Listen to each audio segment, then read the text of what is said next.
Set. We're live. Oh, where's the intro? Oh, the production team. The production team's glitching.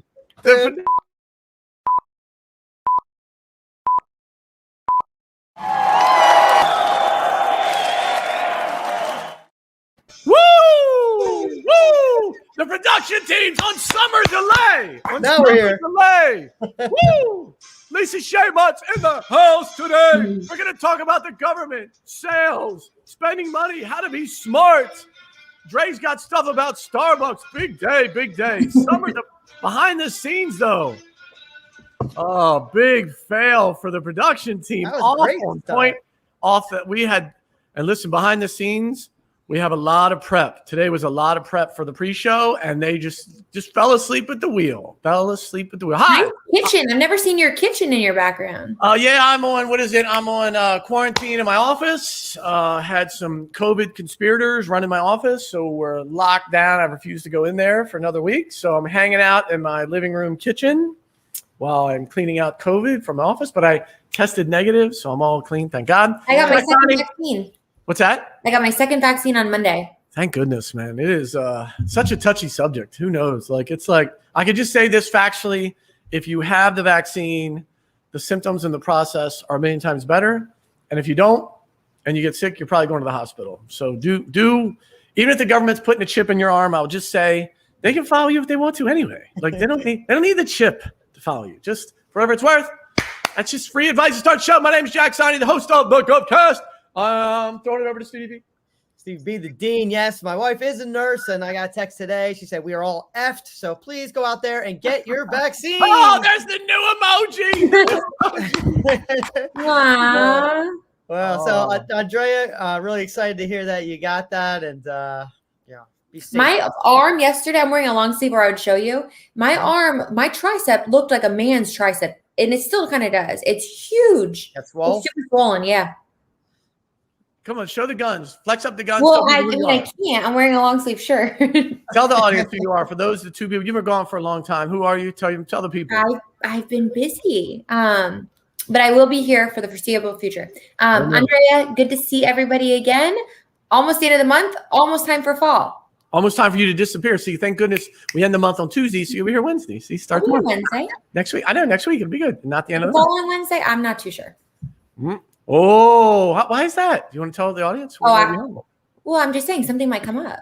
Oh, I thought maybe you'll just be getting back from a big party you're going to. Oh, I will. I'll be getting back from Scottsdale Tuesday night. Why? Why are you going there? My bachelorette party. There you go. There you go. Well, welcome to the show. We're actually going to talk about the government today for a change, and so super excited to have Lisa Shea Mundt. Will be here in just a little bit. But I think, Dre, one of the things you were looking up is you saw some post about Starbucks. You wanted to mix that into the show. So yes. So yesterday, I think every woman, every girl in America is excited because Starbucks has pumpkin spice latte back. So it's weird to drink it and think about it in Florida because it's so darn hot. But it's back. But we did hear, what is this called? Something better. Twitter is fired up about something better. I have to try it. Yeah. It's called an apple crisp macchiato. So it has, what is it? I don't know, some kind of blonde drink, oat milk. And it's to die for. You got to get it. Did you already have one? No. Oh, that was good. It looks good. It's caramelized spiced apple drizzle. Actually, I think that sounds really good. I have to try it. Do it again. I don't want to leave the audience hanging. Do it again. Give them the whole description. Yep. It's got, so you order it with espresso, steamed milk, and caramelized spiced apple drizzle. Ooh, what's it called? Hold on. Apple crisp macchiato. Apple crisp macchiato is going to try to overtake pumpkin spice. Starbucks doing big things. How much did the government spend on Starbucks last year, Dre? $8.62 million. That's a big lie. It was some other number. What was the other number you just said? What? I thought that was it. Hold on, pull it back up. $2.26 million. Hold on a second. Making stuff up. Just forget it. Is that with coffee or just Starbucks coffee? That's what I need to know. I know, you think there's a whole bunch of versions of that. So you gotta just give me a second, because if we're looking at just directly when they went to Starbucks, it's technically 3.94, but it was the 8.62 when they're buying through other vendors and they're putting in a big order. Yeah, so Starbucks grabbing almost $10 million from the government. Big stuff. Listen, and so one other quick pre-show item is if you were here last week, you saw we did a webinar, super rare topic for us. We were talking about, hey, how do you win a higher percentage of bids and RFPs? Now, we encourage folks not to start there. The bid and RFP process can be daunting. The win rate can be relatively low. It's like baseball. 1 out of 3, you're doing great. Mm-hmm. And so we just went through a series of steps, kind of insider tips and tricks to help you win a higher percentage of bids and RFPs if you have to kind of submit one, and just some things to help you out in that world. Just highly suggest you go watch that. We rarely talk about bids and RFPs. Those of you who follow us know. And so what we did is during the year, we like today, we'll have guests on that kind of know what happens on the inside. And so we kind of aggregated all of that feedback, put it in the webinar. Steve, how can they get the replay of that? Yeah, actually just go to our website, govsalesuniversity.com, and you'll actually see a webinar section. So just look for the 10-step process to win more bids, or you can type in that /10 steps in there. But just go to our website, click on the webinar, and then the drop down, we'll see 10 steps to win bids. The feedback's been phenomenal.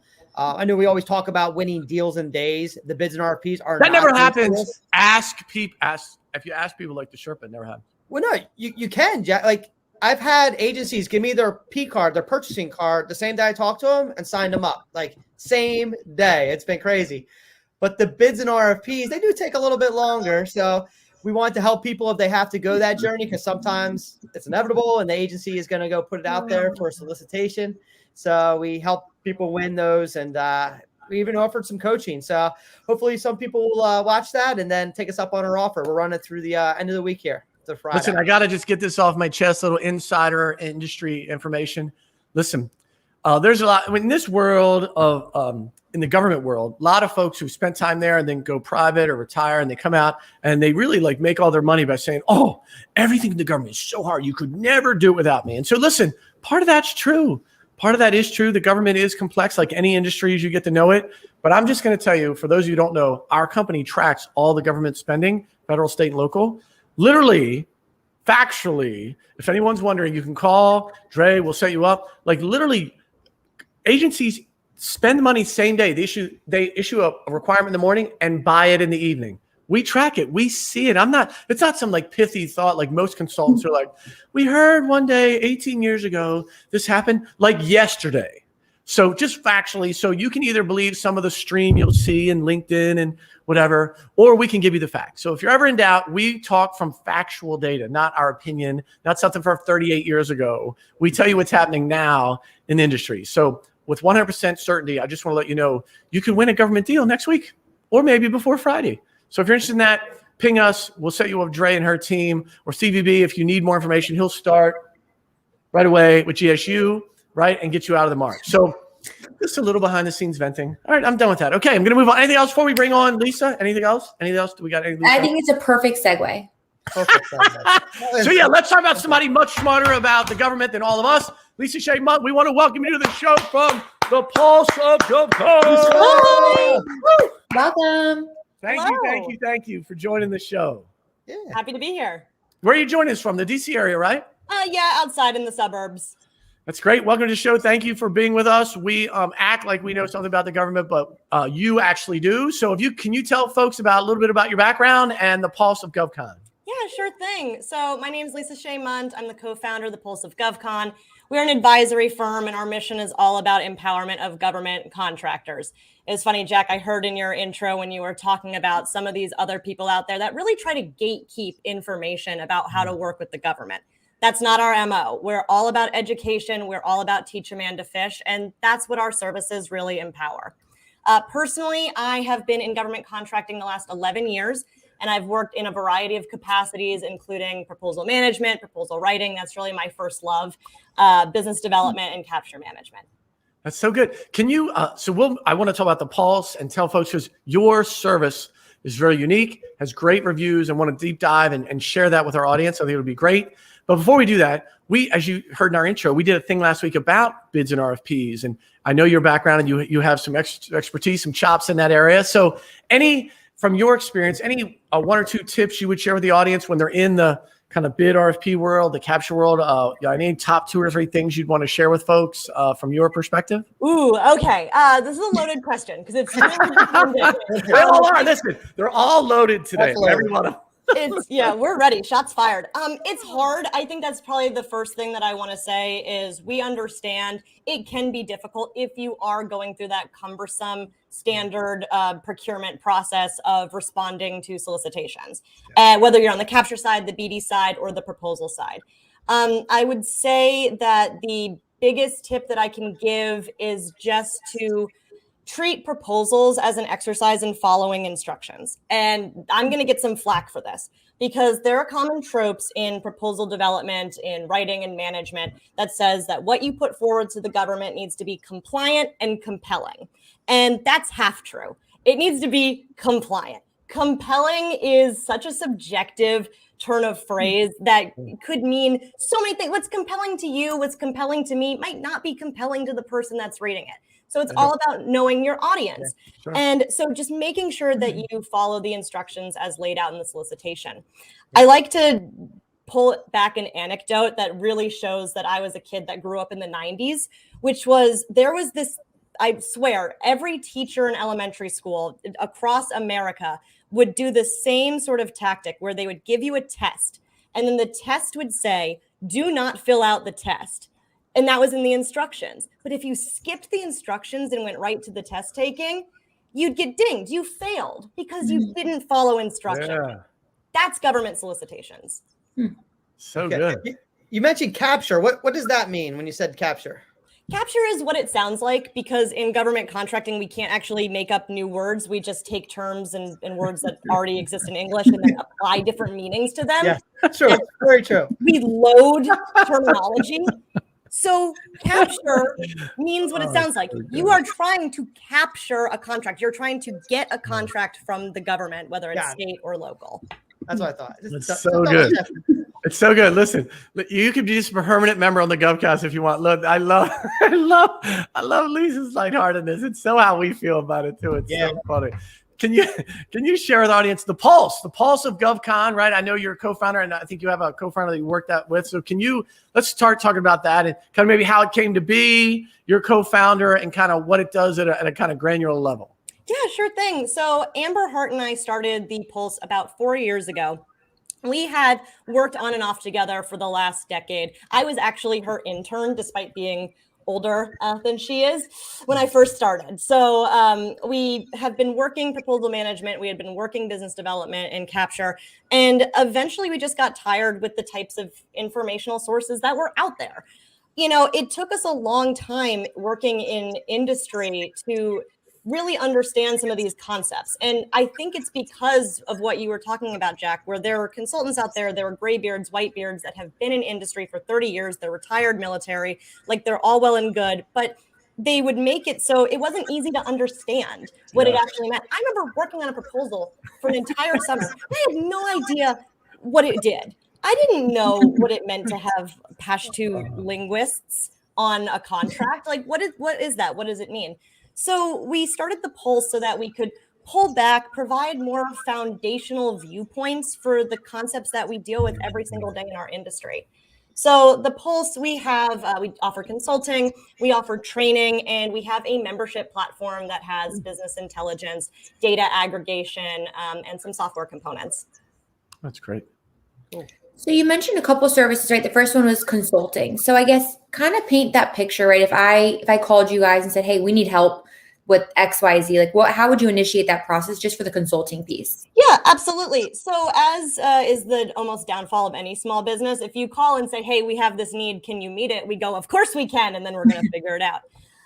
So what that looks like is we'll typically talk through what avenue people want information on, whether it's a research and advisory, whether it's opportunity identification. We do pipeline vetting, we do proposal management, really anything that falls under that business development acquisition lifecycle.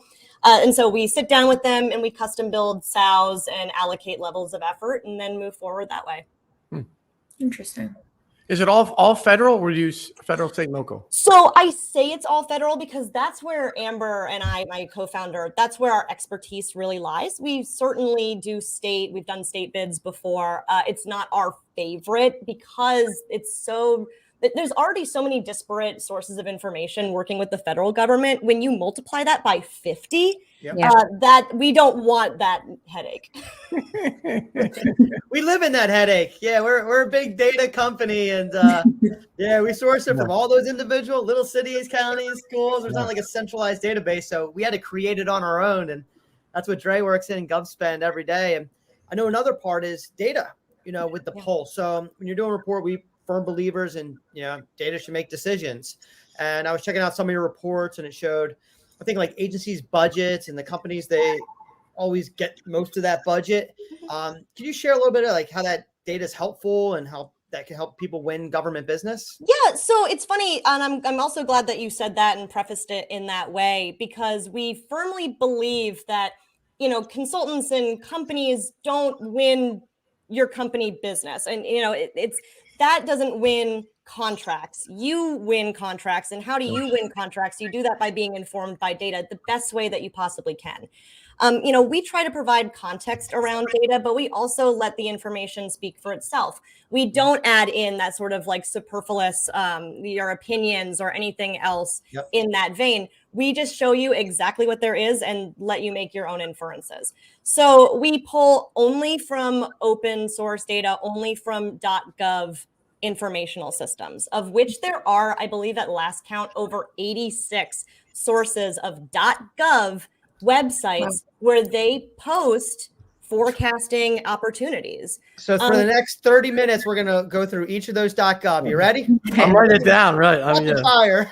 Hang it down. And that's what's so frustrating. And so what we try to do is really pull that data and then show you, what it looks like. Yeah, it's so good.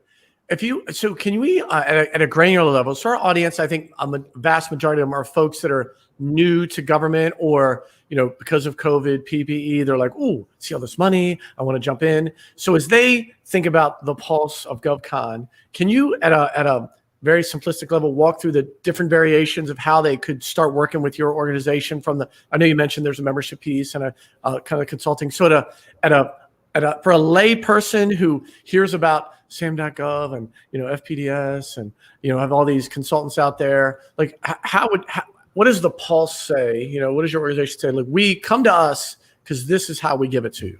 Yeah, absolutely. So I would say, for somebody who I lovingly refer to as this being baby's first GovCon, somebody that's brand new to the government, it's not the nicest way to put it, but you're brand new, you're coming from the commercial side of the house.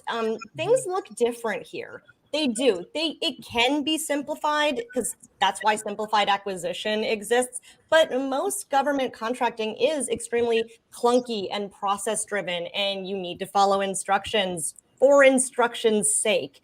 And that can be really difficult for people when they come into government for the first time. So I would say, when it comes to working with the Pulse, free material that we have includes our articles. We have years worth of articles where we break down the basics. We do resource guides. We talked with a law firm, Co-Prince, about. He's on the. Steve is on the show. Yeah, love Co-Prince, and we worked with them to make a huge resource guide on what it means to team and what those teaming agreements look like, and whether or not you're doing a JV or a prime and a sub, and all of the different iterations. We have articles on how to find market intelligence for free and what it means. And then on the training side, we also have paid for training, but we have 8 hours of training. That's all government contracting 101. So it's GovCon 101 Part 1, Part 2, Capture 101, and Proposal Management 101, where we step back and we say, what does this look like? What are you participating in? We all want to go up to a customer and just say, money, please, but that's not necessarily how it works. There's a lot of process that you need to follow. What are the steps? Where do you need to be registered? What certifications do you need? I will also say, come to us because we'll give you the reality and the facts. And I'm only saying this because one time we had a commercial firm come to us and they said, hey, I paid this lawyer to get me on a GSA schedule. And I was like, okay, sounds sus, but let's go. Let's talk about what that means. And so they ended up talking about what they had paid, which was $5,000. And then we were like, okay, do you have your GSA e-buy login information? Do you have your schedule number? Like, what information can you give us to show that you're on the schedule? They had completely misunderstood. They did not get access to a schedule. They paid $5,000 for somebody else to register them in sam.gov as a business to do business with the government. Oh, geez. Which is free. Wow. Which is free. Which is free. I know. I said, oh no, I don't want to tell you got ripped off, but you got ripped off. I've done it myself. It's the first time's the toughest, but the year after year, you can just renew it. It's pretty easy. Yeah. So it's just so unfortunate. So we like to make sure that we're a free and publicly available resource for people like that. So we can tell them, don't do that. That's super tough. It is super tough. So then what is your typical client? Like, are you working with a lot of people who have never sold to the government or people who have and they just need more help? Like, what does that look like? We tend to work with established contractors, those kind of emerging mids, if you would, which is not a real like socioeconomic status, but just to put in perspective, they're small, but still kind of like have the infrastructure where they start moving to a mid-size. When I first started in consulting, especially in proposal management, I remember saying, well, I guess all of our clients would have to be small, right? Because large companies, what would they need me for? They have the people in-house to do this. And it turns out they need almost as much help as anybody else. And that's another reason we started the Pulse, is because when we worked as consultants, we worked with the large system integrators and the mom and pop shops. And when it came to acquisition, the problems were ubiquitous. Everybody had the same issues. We were all trying to make sense out of a world that's nonsensical. Yeah. So how much does it cost for all this, right? Like if I was going to hire like a consultant, like you were saying, GSA, like 5,000, I've heard like 20,000 for consultants. So it's like, I think like a membership fee, or how does it work? Yeah, so we have some membership fees. They're monthly. It depends on the tier that you end up joining. But we try to make it accessible to small businesses. And we also make it so that there's no long-term commitments and it's month to month, especially with the pandemic. Right. We knew that this was a luxury item for folks to have. Anything is like this. You want something that's going to assist you, but all this information, and this is maybe a news flash for everybody, it's all out there for free. Yeah. So we all just take it and manipulate it and put it in different formats and sometimes add context to it. Yeah. So there's that. And then consulting is different consulting rates, but yeah, no, it's certainly not $20,000 to do work with us. Yeah.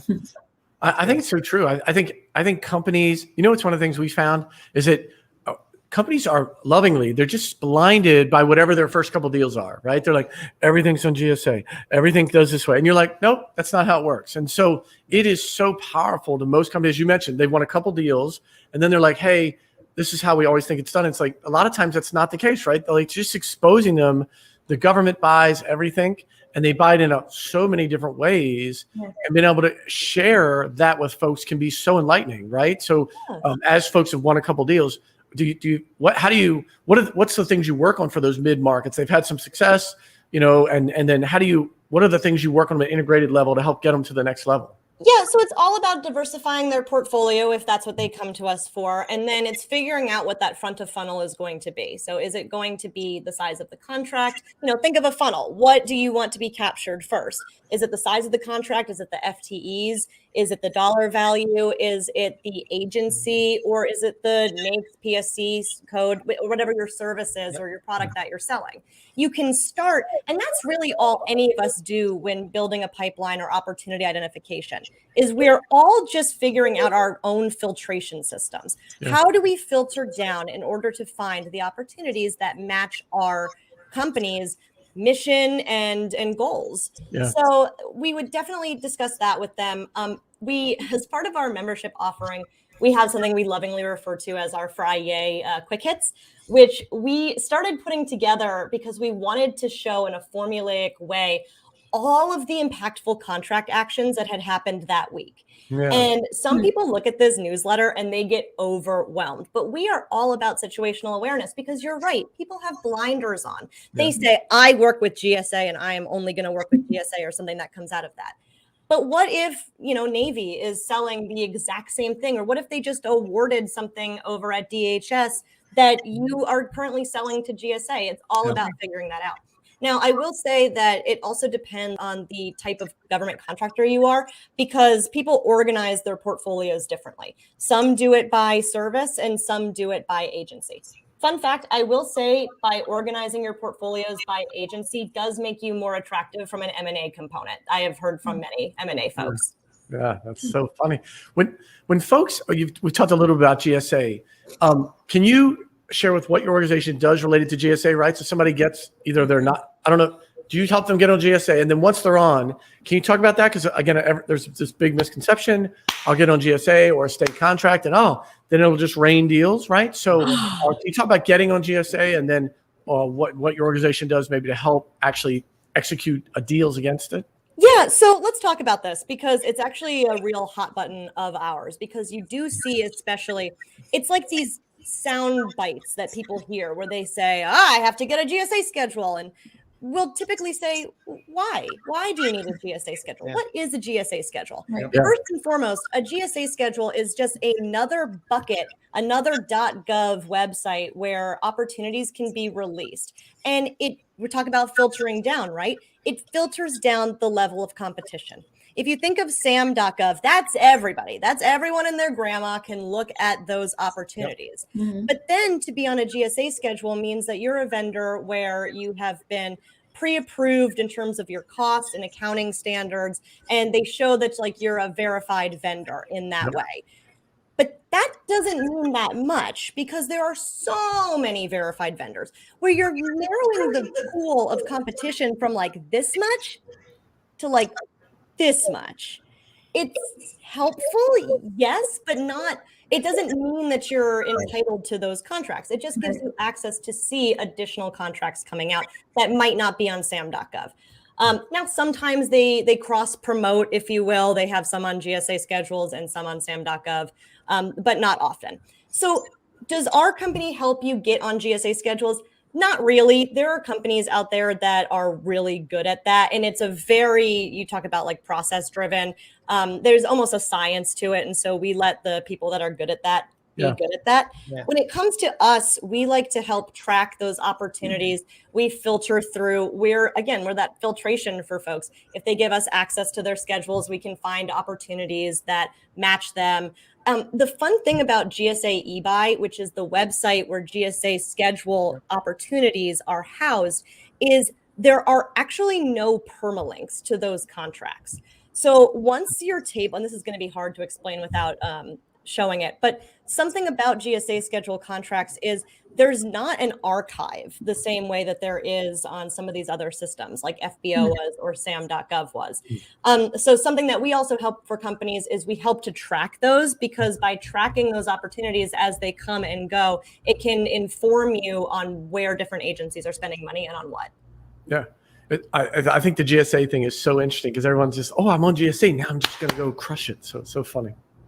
I had a conversation with a guy yesterday and, we talked about a month ago and he mentioned GSA. So I'm like, well, let me just talk to you about it. Like, let me just explain what you're actually signing up for. So we talked again yesterday and it was like, like Groundhog's Day. Like he was saying the same thing. He's like, well, we don't know. We've just been trying to figure it out. If we don't go on GSA, I don't think we're going to work with the government. I'm like, why? I know. You know what I mean? Like, that's not the end all be all. I would say for our audience too, getting on GSA, the analogy I would say, it's just like doing your taxes, your tax return. You can do it, right? It's just very meticulous. And there are people out there to help you do it, right? So maybe you do it on your own, maybe you hire H&R Block, right? So same thing, there are people to help you do it. It's just very meticulous, a lot of little nuances. And so you should analyze whether you feel like that fits in your core competency or somebody in your company that's very meticulous to get all the right check boxes. Yeah, I feel like there's this misconception that if you get on a GSA schedule that the acquisition process is more simplified, but it's really not. You still have to respond to RFPs, RFQs. You still need to put together proposals and submit it. It's really just about the competition pool. Yeah. For sure. Hey, so can you talk a little bit, I was on your all's website, right, the different components. You got the consulting, we talked a little bit about the training, but what about the partnership program? Can you elaborate on that? Yeah, so that's just to say that Amber and I know that we can't do it all, and we don't pretend to. And so we have, over the course of our careers, just developed partnerships with people in the other elements of government contracting. Okay. Because we're very much business development, capture, proposal management. But what about legal? What about finance? We know that it takes so many different components to be successful. Recruiting is another one, right? You can be working on a proposal as a proposal manager, but if you aren't a recruiting expert and you don't know how to put together JDs and get it out there to actually staff the contract, then you're just working with, a bicycle with one wheel. that would still technically work. But I mean, you're It don't still work. But have a good balance. So that's all that means is we've just made partnerships with folks in industry that we trust that help us on those other components on government contracting. Yeah. Got it. Cool. And I know we were talking about like the GSA, but certifications, I hear that a lot too, Dre, is like people will call and they'll be like, first I need to be registered for my minority women-owned business, and then I'm going to start selling to the government. But a lot of the relationships have to take place ahead of time.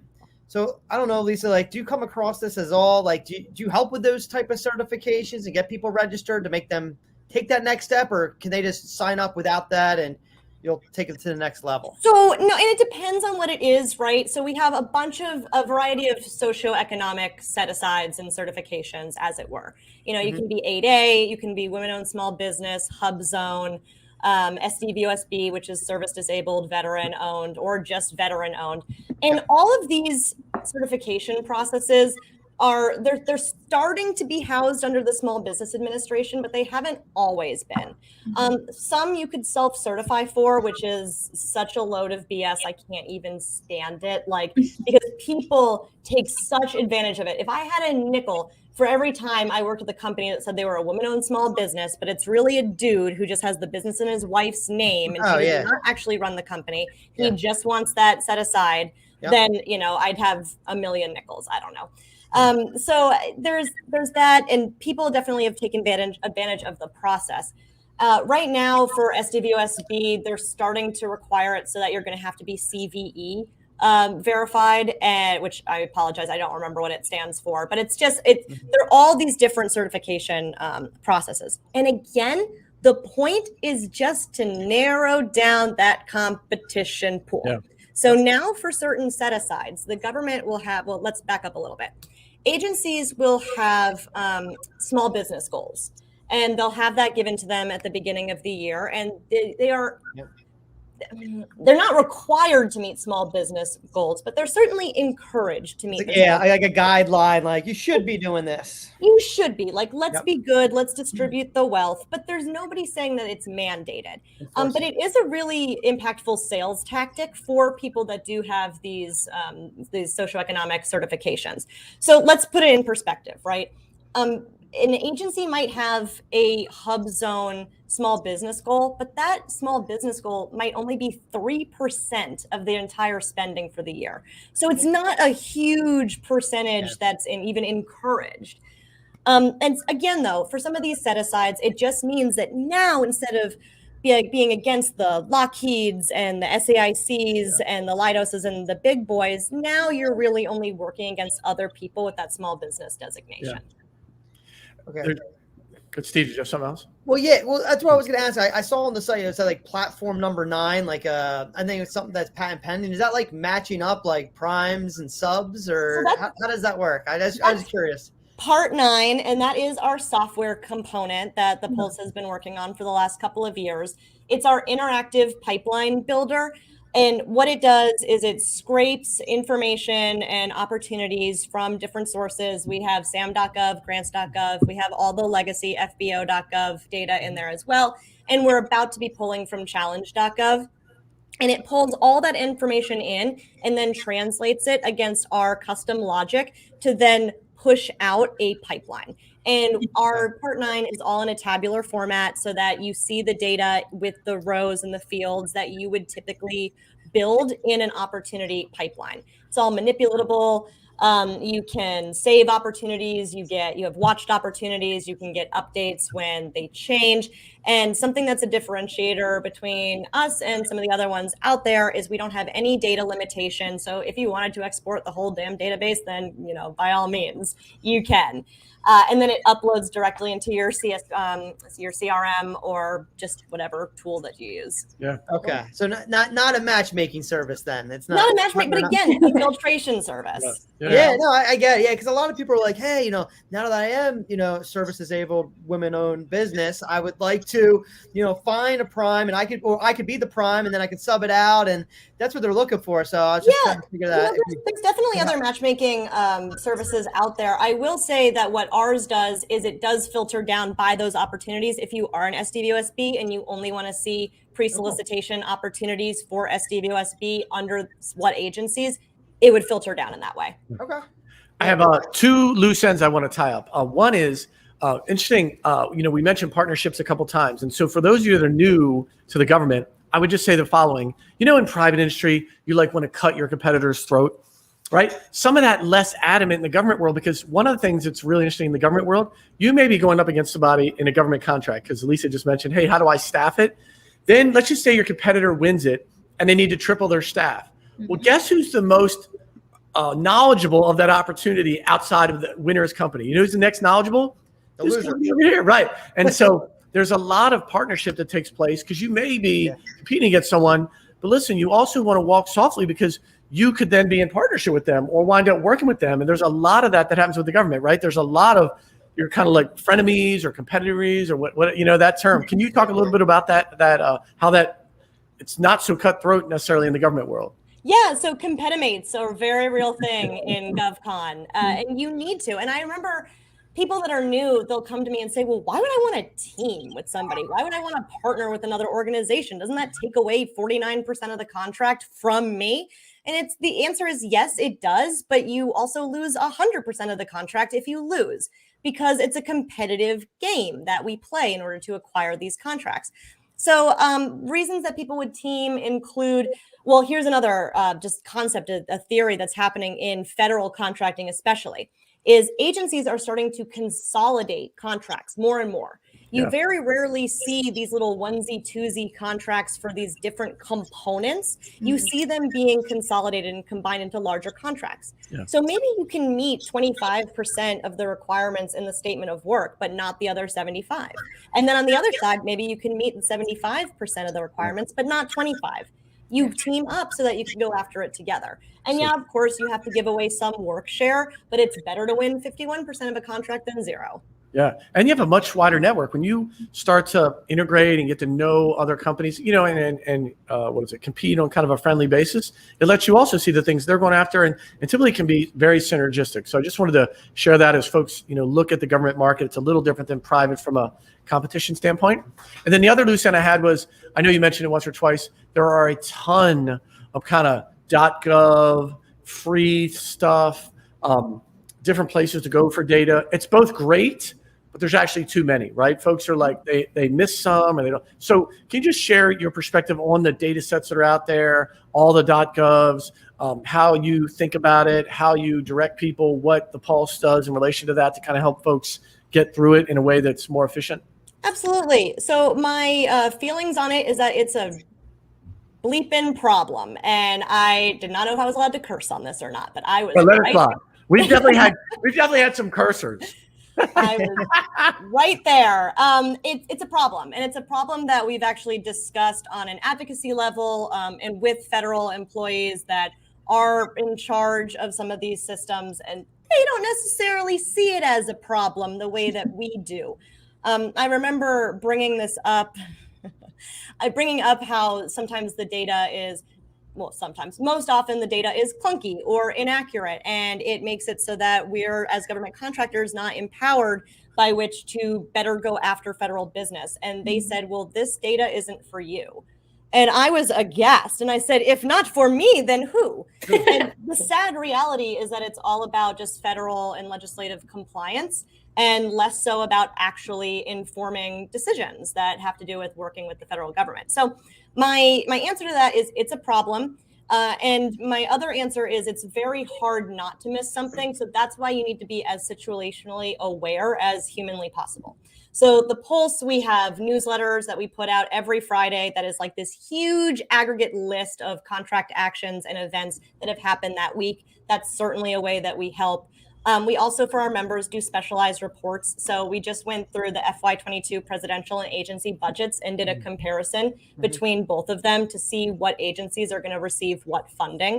And why would you need to know that? Because if they're your customer and their funding is lacking or their funding isn't being allocated to the services or the products that you sell, then you might not do that much work with that agency that year. And so just really what we try to do is just aggregate as much data as possible and present it in a formulaic and bite-sized manner so that you can understand it. Yeah. That's good. So I know the government buys everything. We say from paper clips to battleships, right? It rhymes at the end. Does it rhyme? The IPS. IPS. That's what I said. So I'd like to ask you a fun question, Lisa. You worked with so many different businesses, right? The ink and toner companies, right, to the staffing companies. But what one sticks out like this is the most unique company that you've helped, like a fun one that you're like, oh, I can't believe it. And the government, because government buys everything that you help be successful. Yeah. Oh, that's a good question. Oh, because it's so varied, right? Such a good Steve question. Man, we've worked on like bomb proposals, and then we've also worked on janitorial services proposals, and really everything in between. I really like the companies that do sort of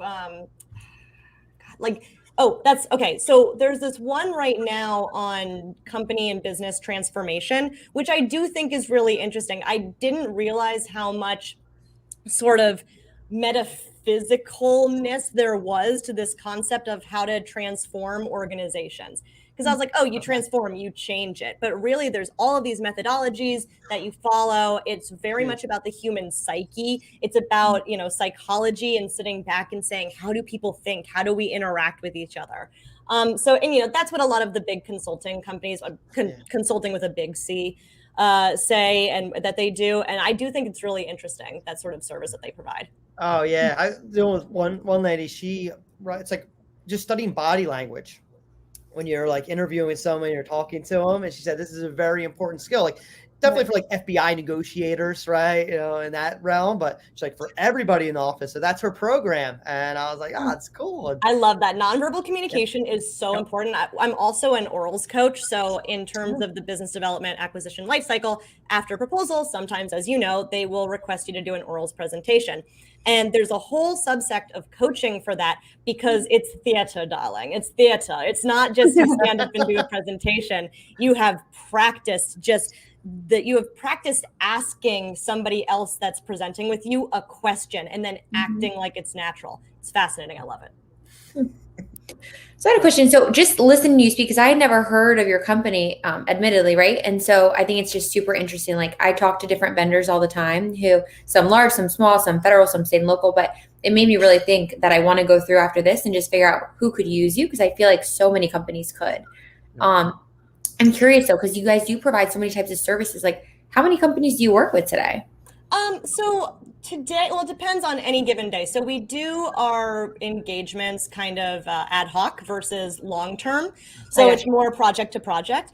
I would say that in terms of consulting, we've had upwards of 35 in the last 2 years. And then for our membership, since it's mostly automated and it's online, upwards of 60, 70. That's awesome. Congratulations. Thank you. So can you, so Lisa, as we get near the end, can you tell folks both how to get a hold of the Pulse, where they go, and then how to get a hold of you directly and or Amber? Yeah, absolutely. So our website is thepulsegovcon.com. There is a contact form where you can be connected right to our admin email, and we will get back to you. As far as me, I'm pretty active on LinkedIn and Twitter, especially when I'm trying to distract myself from other work that I have. So feel free to connect with me there and DM me, and same for Amber. That's great. Oh, I was going to say, is the production crew going to be able to pop that up? That's great. So good. Look, there it is. All the things below. That's awesome. Again, I've heard nothing but great things about the Pulse of GovCon, and so super excited. How long has it been around, by the way? Almost 4 years. I would say when we first started, we actually started anonymously, believe it or not. We were anonymous for an entire year. Wow. It was very fun to start a brand with no names. Like top secret, right? It was top secret. We had people sign NDAs if they ever wanted to get on the phone with us. Don't tell who we are. The fallout after people found out that it was just two young women was not great. But we built back up from there. It's so good. It's like the FBI, like behind the CIA of government contracting. Any last thoughts, feedbacks, advice for folks that you've experienced? Anything from the Pulse you would share with our audience as they think about doing business, particularly with the federal government? Any last tidbit, nugget of gold that you would be like, oh, here's one of the things that would help most folks out there as they consider jumping into this pool? Yeah, I would just say, and I say this every time I get invited to speak anywhere, is just beware of sensational rhetoric when it comes to working with the government. And by that, I mean any sort of headlines, and you see it all the time on some of these industry publications, whom I love and we work with all the time. I get that it's clickbait, like you need to get people's attention, but just take it with a grain of salt. You know, do your own research when you can. Ask people that you trust questions to make sure that you're on the right track. And also, don't believe that there's only one right way to do this. Oh, amen to that last piece. So true. Like everyone's like, this is how it works. And it's like, no, listen, there's a whole nother world out there. That's great. All right. Thank you. It's Lisa Shea Mundt. Thank you so much for joining us today. Love your energy. Love your feedback. Congratulations. Best of luck with the Pulse of GovCon. Continued success to you and Amber. God bless. Thank you so much. Thank you so much for being on the show. Thank you. Thank you. Thank you. That's literally love her energy and knowledge. What they're doing is amazing. I think it's so great. Them just being really open about, hey, there's a ton of information and so much about consultants in the government space is, hey, just taking, there's actually too many. You know what I mean? There's so many kind of free or government or sources of data out there. That's what makes all the aggregation so important, like what we do and what the Pulse is doing. Just trying to make it more simple for folks. It's huge, right? So any other thoughts you all have? Yeah. Before like the pre-show, like make sure like a fifth grader could understand it. Like when you're talking with it, like everybody wants to make it seem more complicated than it is. And then it's like, well, this is what this word means. There was an episode, what was I watching? I want to ask her that. It was so funny. It was like called The Shred. I don't think she's doing it anymore, but you can still find the videos online. And it was the mistakes people make when talking about government vernacular. All the words. Like RFP and RFQ. And they just keep throwing these things around. Like, you can make it more common, but request for proposal. It's like you send in a proposal. That's what that means. It's like this is our best look. This is our best guess from they didn't confuse the audience, right? Normally, right? Anytime we have a government sales expert in, there's 98 acronyms during just their conversation. You know what I mean? And so I think we were less than a dozen today. So I think it's a new record for us in the gov space. That's good. So Dre, any last thoughts from your end with your guns and now that you're vaccinated and feeling great? Well, it's gun singular. Thank you. But no, I thought it was good. I mean, I talked to, like I said, right, companies that have sold to the government, some that have not, and some that could definitely use her. So that was interesting. Yeah, just encourage us. Reach out to the Pulse of GovCon. They're doing great things. As you could see, super lighthearted. And so great resource for folks that are trying to sell to the government. Great segue, by the way. Next month, this is what we're going to focus on. As most of you know, we do a workshop or a webinar every single month. And so when we go into September, literally we're going to talk about stuff like the Pulse of GovCon, which is like, hey, there's so many resources, so many IT sources out there. And so next month's webinar workshop, we're actually going to talk about, hey, what is it, on the 15th? Yeah, on the 15th at noon, we're actually going to go over, hey, here are a bunch of resources that are out there. Here are some IT systems you may want to invest in. So it's kind of like a resource, the Pulse of GovCon being one of them, right? Hey, what are the things out there? And then you as a business owner can kind of go through them and filter through them and be like, hey, this is more applicable to us. Some folks need a consultant that helps them, as we mentioned, like get on GSA or maybe a proposal writer to help them do proposals. Some folks need like a bid notification system to help them go through stuff, right? There's a ton. If the government spends $7 trillion, there's a ton of folks that support that and make it happen. And so next month on the 15th, we'll actually dive into that, give folks some lists and some functionality that'll help them be better. And then again, you can kind of pick and choose which ones work for you. And some are super cheap. Some are free. The government, as we just talked about, a ton of free. Some are cheap. Some are more high end. And in that world, I always say my last thing, and now Steve, you want to give folks it's like cars. You kind of get what you pay for. You can buy a Lamborghini or you can buy a smart car. You kind of get what you pay for, right? Yeah, good analogy. Good thing you didn't say coffin car. I think you used that door. I did that last week. I did mix in the coffin car, which I meant the smart car. Not good. No. Got to bring it up again. Sorry, Jack. But yeah, going back to like her analogy, I think not even analogy, it was like a true story of like paying a lawyer $5,000 and the person thought they were getting on the GSA schedule and they were just getting registered for sam.gov. So that is why we're trying to help steer you in the right direction here, because if you're going to be trying to invest money in your business and in yourself, we want to make sure we're steering you in the right direction. So we talk with, hundreds of companies like, the Pulse and, more sites out there. We just don't want to be biased just to GovSpend, which is a great source because we're the only ones that have purchase order data on a state, local, and education level. because there's also sources out there on the federal level that are some free and some paid. So join us 15th, same day. We always do it Wednesday, 12 noon Eastern time, and we'll share some fun facts with y'all. What's another great resource that's out there, Steve? What's another resource? I think GovSales University is a great resource, Jack. I know you're going to plug it in there, but yeah, people trying to get their feet wet and they're into the game. It's like a step-by-step. We even include a playbook now. It's over 60 pages. We're including it absolutely free. We're giving away free. We could charge, hundreds of dollars for this playbook. We want you to actually retain the knowledge because watching videos is great. You can go through the workbook and actually take all right, here's the question, here's the answer. And we found a lot of people will remember it, and then you'll have that for the rest of your life. You can always go back to that workbook. Yeah. Even if you cancel GSU and you can't get back to the videos, that workbook will live in your drawer somewhere. Like, remember last year I was learning that? You can pull it out and get those fun facts and apply it to your business. Wow, look at you. Look at GSU growing by leaps and bounds. Oh, I'm so excited about this workbook. Can you tell? We got to start promoting it. It's not even released yet. So good. Roy's got real high right there. He's excited. Yeah, he's all fired up. He's like, forget these videos. I got this new book I'm putting out. You can see this thing. So listen, just encourage everybody, reach out to the Pulse of GovCon, Lisa Shea Mundt, our partner, Amber Hart. They're doing great things. Until next week, we'll see you next Wednesday. Hopefully Dre will be here. Try the macchiato. December. What is it? Try the macchiato. Go get a Starbucks. Go get a Starbucks. We'll be back September 1st. The summer's over.